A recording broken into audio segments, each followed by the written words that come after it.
Is your bird bored? Cookie gets so bored just standing here on her swing, and I feel really bad about it. What do we do to keep Cookie entertained? Well, if you can see on her perch up here, we have a ton of different kinds of toys for her, but sometimes that doesn't cut it either, so we let Cookie fly. I talked about this a little bit last week.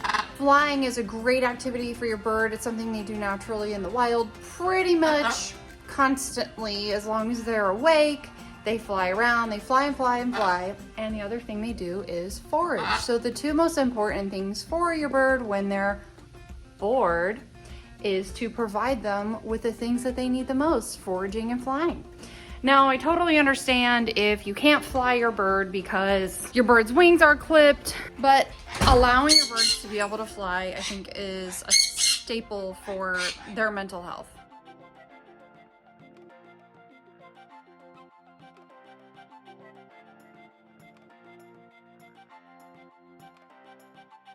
Flying is incredibly important for your bird to be able to defend itself and to get away from any type of harm. It's basically one of the #1 reasons that we've left our birds flighted. One, it's really great for their exercise. It keeps them active and hungry and at a really good weight because they're constantly flying and moving around. And by clipping their wings, it makes it basically difficult for the bird to do anything besides just crawl around and use their beak and their feet. And they may become very stationary because of that, given that they're not in an area where they can mentally stimulate themselves, such as a giant bird aviary like we have here. And what if your bird were to fall out of an aviary like this onto the ground? I do have a friend who has some very small birds that even fell in their own cage and died. So it's an accident that can happen, unfortunately. You just have to be very cautious with what you're allowing and offering to your birds.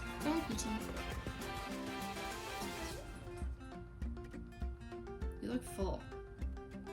You're all puffy. It is hot today, y'all. I am sweating. You wanna sit with me?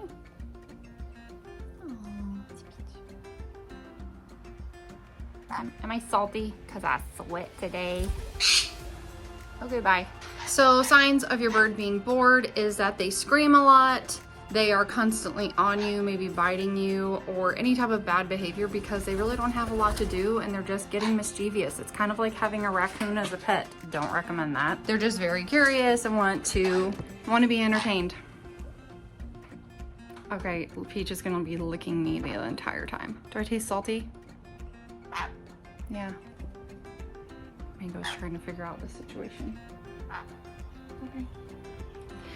So anyways, one of the great options to keep your bird entertained is to buy inexpensive toys such as these. This one's $2.99. I think this one was maybe $6 to $10. This is a Chinese house. Is 5-layer toy with tassels. You can buy these off of Planet Pleasure's site. I will link that as well as our BF Friends 15% off code for you down below. Basically one of the things that I will do to get my bird to play with these toys is stuff sunflower seeds and other type of things inside of them, and they love it. It's totally entertaining for them. They will climb up here and look for the things that I've hidden inside.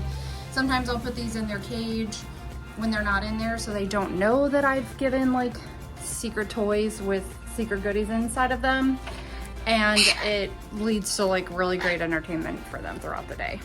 A lot of these they don't really mess with. You might have bought bird toys and your bird just goes, what am I supposed to do with that? And the answer is teach them how to use it.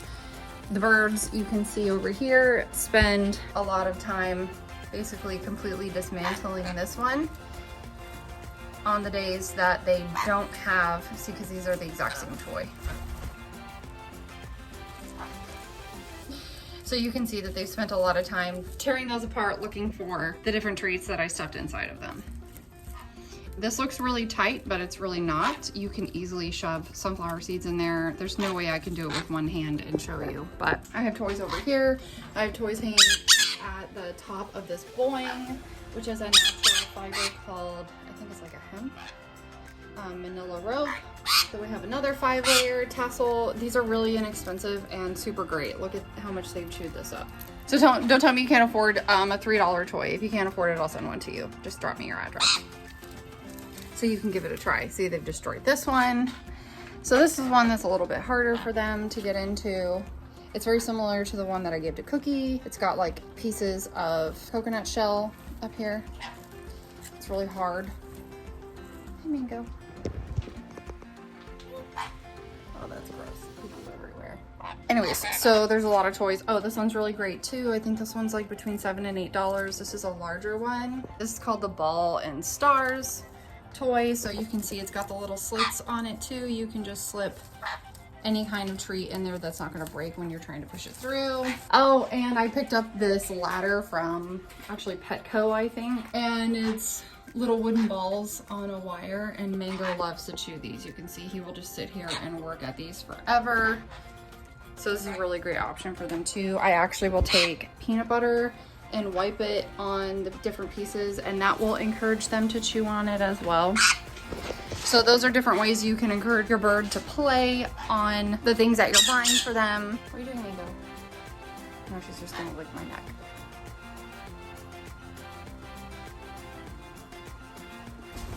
Side note, and just a friendly reminder, please don't use any type of cotton toy as an actual toy that you want them to chew on. This is over time, this toy was really worn down, and it's extremely dangerous for your bird because they can start ingesting this. So check out my video, I will link that down below for you. That's my pile of unused cotton toys that I still haven't repurposed because, you know, life. So definitely check that video out if you have any cotton toys. It's really not that expensive to switch over to manila rope or any type of other natural fiber rope that you find. Some are treated with, I believe, like a gasoline or an oil.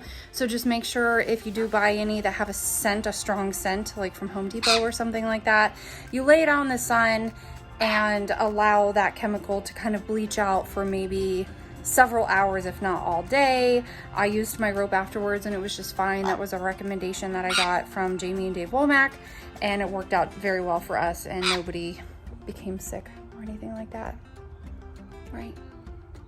Mango. So one of the other things I do with my birds is fly them. My birds are flighted. We have not clipped their wings. So it is very important to us that they be able to fly around and entertain themselves, especially throughout the day, and as well as get away from any type of danger. We are out on my lanai patio, so there's a screen enclosure that has, well, I think one hole, but I put tape over it. So nobody's going out. But I have seen squirrels in here. They like to come over to my door and push the screen in. The screen is just sort of attached by clips.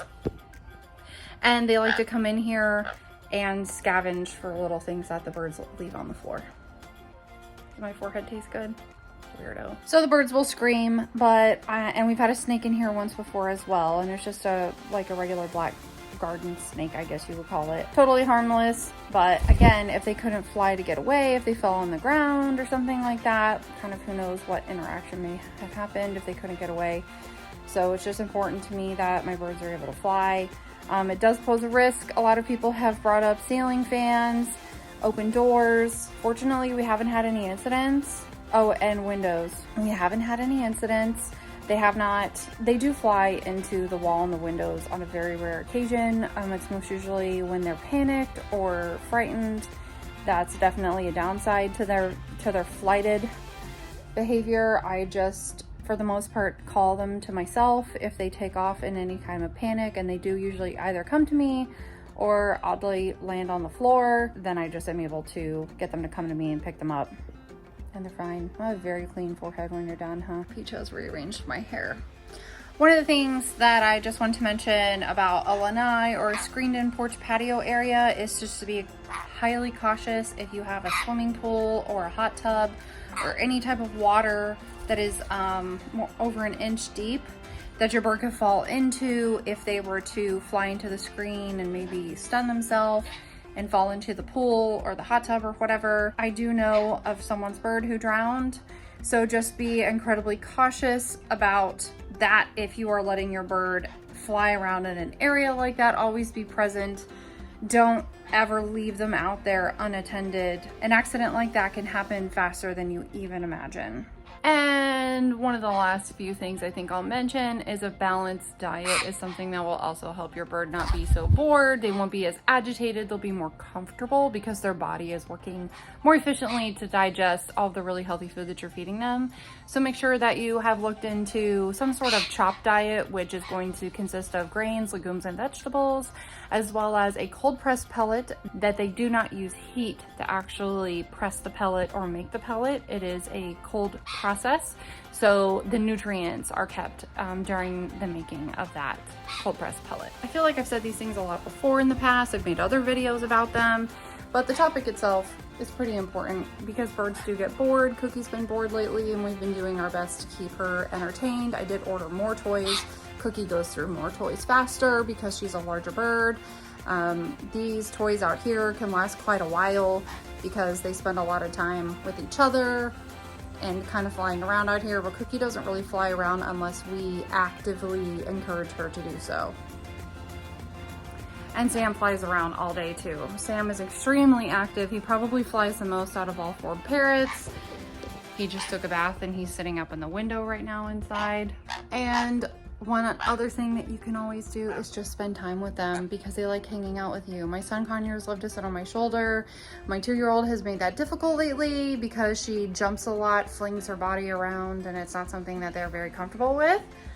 So I try to make time in the afternoon when she's down for her nap to come sit outside with them, or bring Cookie out here so she can play on the aviary, and I'll bring them inside so we can sit on the couch where there's air conditioning. Anyways, as always, thanks for watching this video. Don't forget to like it if you haven't already. Please subscribe. Drop a comment down below if there's anything in particular you would like to see from these guys, and we will catch up with you next week.